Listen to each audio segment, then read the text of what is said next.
lagi. Assalamualaikum warahmatullahi wabarakatuh. Waalaikumsalam warahmatullahi wabarakatuh. Alhamdulillahi rabbil alamin. Assalatu wassalamu ala asyrafil anbiya'i wal mursalin sayyidina wa habibina wa syafina wa maulana Muhammadin wa ala alihi wa sahbihi rasulillahi ajmain. Amma ba'd. Yang saya hormati Bapak, Ibu, majelis guru dan teman-teman yang insyaallah dirahmati oleh Allah Subhanahu wa taala.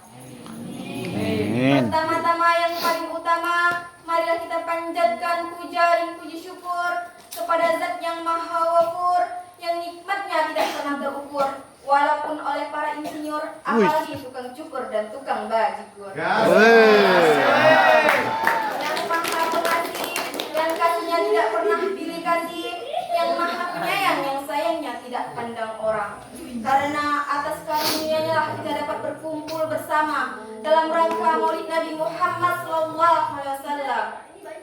Salawat beserta salam pada kita kirimkan kepada baginda alam kita, yakni Nabi besar Muhammad SAW, dengan melafazkan Allahumma shalli ala sayyidina Muhammad wa ala ali sayyidina Muhammad.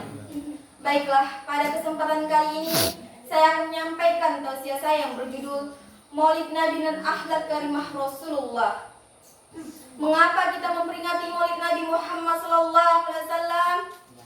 Sebelumnya, mari kita mengingat kembali bagaimana gambaran masyarakat jahiliyah, di mana pada zaman itu masyarakat jahiliyah dikenal dengan masyarakat yang bodoh, karena mereka semua tidak mengenal Allah Subhanahu wa taala. Mereka menyembah berhala, melakukan penganiayaan, perjudian, dan bahkan memperbudak pun meluas di kalangan bangsa Arab. Mereka menganggap anak perempuan adalah pembawa sial karena dianggap merendahkan martabat keluarga. Hadirin yang dihormati, pada suatu saat bangsa Arab masih dalam kegelapan, kekacauan dan kebobrokan moral, lahirlah sosok Nabi Muhammad SAW sebagai rahmatan lil alamin, rahmat bagi semesta alam. Seperti yang kita ketahui bersama bahwasanya Nabi Muhammad SAW lahir di kota Mekah 12 Rabiul Awal tahun Gajah. Mengapa kelahiran Nabi Muhammad SAW disebut tahun Gajah? Karena pada tahun itu kota Mekah sedang diserbu oleh tentara Abraha dari Yaman yang ingin menghancurkan Ka'bah. Tetapi itu semua sia-sia karena tentara Abraha hancur oleh lemparan batu kerikil yang dibawa oleh burung ababil atas perintah Allah Subhanahu wa taala. Allah Subhanahu wa taala berfirman dalam surah Al-Fil ayat 1-5 yang berbunyi, A'udzu billahi minasy syaithanir rajim. Bismillahirrahmanirrahim. Alam tara kaifa fa'ala rabbuka bi ashabil fil? Alam yaj'al kaidahu fi tadlil wa arsala 'alaihim tayran ababil tarmihim bihijaratin min sijil faj'alahum ka'asfin ma'kul. Artinya, telah nyata bagi kamu sekalian pada diri Rasulullah teladan yang baik. Apakah kamu tidak memperhatikan bagaimana Tuhan telah bertindak terhadap tentara gajah? Dan bukankah Dia yang menjadikan tipu daya mereka untuk menghancurkan Ka'bah, tetapi itu semua sia-sia. Dan Dia membawakan kepada mereka burung berbondong-bondong yang melempari mereka dengan batu yang berasal dari tanah yang terbakar. Lalu Dia menjadikan mereka seperti daun-daun yang dimakan ular. Hadirin wal hadirat rahimakumullah. Pada saat Nabi Muhammad SAW tumbuh dewasa, ia mempunyai 4 macam sifat yang harus kita contohi. Ada yang tahu berapa macam sifat Rasulullah?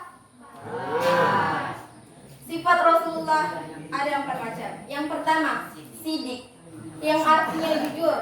Rasulullah SAW adalah orang yang paling jujur, sehingga ketika beliau mendapat kepercayaan dari Siti Khadijah untuk menjual dagangannya, beliau mendapat keuntungan besar karena kejujurannya.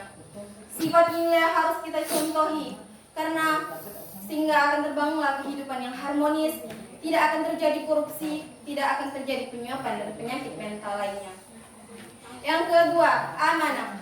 Amanah yang artinya dapat dipercaya. Rasulullah SAW adalah orang yang paling dapat dipercaya, sehingga ketika masyarakat Arab merenovasi Ka'bah, mereka memberi gelar Al-Amin kepada Rasulullah SAW.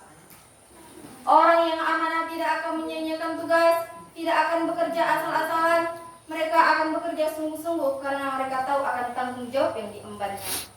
Jika amanah sudah menjadi tren masyarakat kita, maka masyarakat kita akan semakin maju karena segala hal dilandasi dengan etos yang baik, semangat dan bertanggung jawab.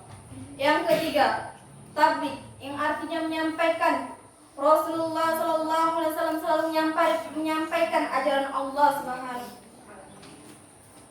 Tabligh bisa diwujudkan yang selalu mengajak manusia di jalan kebenaran dan menghindari mereka dari jalan kemungkaran.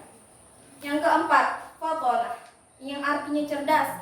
Rasulullah SAW adalah orang yang cerdas, sehingga ketika beliau mendapat kemuliaan dari umatnya, beliau mampu menghadapi itu semua dengan cara yang tepat. Allah Subhanahu wa Ta'ala berfirman dalam surah Al-Imran ayat 3 yang berbunyi, Bismillahirrahmanirrahim. Laqad kana lahu fi Rasulillahi uswatun hasanah. Telah nyata bagi kamu sekalian pada diri Rasulullah tauladan yang baik. Rasulullah SAW menyatakan sendiri, Innama bustu litamina makarimal akhlak. Sesungguhnya aku diutus untuk menyempurnakan akhlak yang baik. Mungkin hanya itu yang saya dapat sampaikan. Saya akhiri dengan dua buah pantun. Asalnya sembilu dari bulu, jika dianyam menjadikan tampian. Saya menyusun jadinya 10, salah dan hilaf mohonlah dimaafkan. Pak Topik menjahit kopiah, kopiah dijahit berdu yang utuh. Wabillahi taufiq wal hidayah. Wassalamualaikum warahmatullahi wabarakatuh. Waalaikumsalam.